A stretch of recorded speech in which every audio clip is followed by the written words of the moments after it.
Présidente, Monsieur le Premier ministre, les États-Unis d'Amérique sont une puissance impérialiste. Ils ne connaissent que leur intérêt. Cet intérêt est hostile aux droits des peuples et à la France comme puissance de paix. Donald Trump vient d'agresser le Venezuela en toute illégalité. Il s'en est vanté, comme il s'est vanté des bombardements sur des civils et de l'enlèvement du président et de son épouse.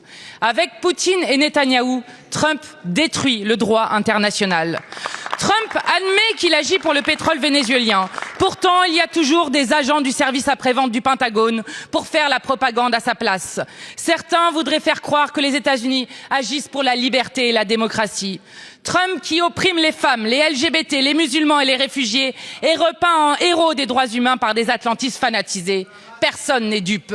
L'enjeu n'est pas la nature du gouvernement vénézuélien.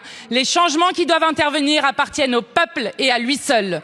L'enjeu est d'affirmer que de telles agressions au mépris de la Charte des Nations Unies sont inacceptables. La France doit parler d'une voix forte pour s'opposer à cet impérialisme forcené aux côtés de la Colombie, du Brésil, du Mexique ou encore de l'Espagne. Emmanuel Macron nous fait honte.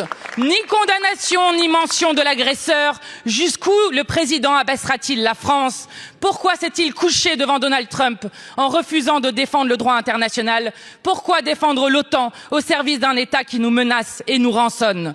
Monsieur le Premier ministre, accepter que le droit international soit à géométrie variable, c'est légitimer le règne de la violence généralisée.